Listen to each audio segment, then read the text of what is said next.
pour moi, c'est une journée très très importante parce que ça prouve combien de fois le tabou est brisé de l'excision jusqu'à ce qu'on a mis une journée qui est dédiée à cette cause-là. Donc c'était vraiment quelque chose de très très important pour moi pour faire quelque chose aujourd'hui. Plus on va faire de manifestations, plus le message va passer. Donc si on le fait tout seul, sans seulement pendant nos réunions mensuelles à la Maison Plurielle, sans médiatiser, sans inviter les gens, je pense que le tabou ne va pas être brisé. Donc l'idée, c'est plus de partager avec les autres. Si je peux le dire comme ça, depuis que j'ai commencé les activités concernant les mutilations génitales, c'est le projet que j'aime de plus depuis le début. Parce que c'est vrai, il n'y a pas beaucoup de phrases qui suivent ces photos, c'est seulement quelques témoignages, mais le regard de ces femmes, et même mon regard qui est très très parlant, donc je trouve que c'est vraiment, ça accroche plus avec les photos qu'une brochure de 20 ou 30 pages.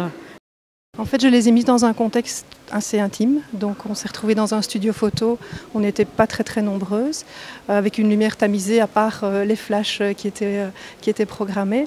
Et je leur ai demandé de parler, de penser à leur vécu, à ce qu'elles avaient vécu, et de traverser l'objectif de l'appareil photo. Donc pour ne pas avoir un regard flou ou vide, je voulais vraiment que le regard perce la caméra, perce l'objectif et montre d'une certaine manière leur colère ou leur frustration ou leur tristesse.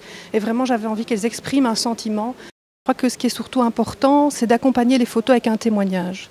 Et donc, ça a été ma démarche aussi. Je ne voulais pas simplement montrer des photos et que chacun puisse l'interpréter à sa façon.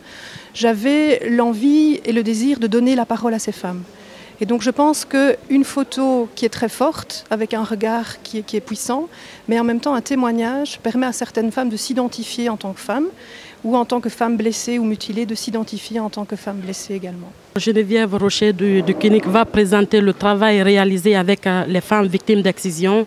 Le panel était vraiment, il y avait toute personne dedans, il y avait des professionnels de la santé, des assistants sociaux, la police, les victimes qui ont témoigné. Et avec tout ce public, on a voulu impliquer les femmes qui sont victimes de l'excision pour élaborer un outil de sensibilisation qui les ressemble vraiment. Que penses-tu de ces photos ? Ce sont des photos vraiment intéressantes et surtout les petits textes qui ont été mentionnés.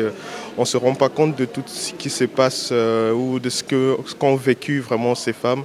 Et ça nous montre vraiment la réalité des choses et ça nous apprend beaucoup surtout. Oui.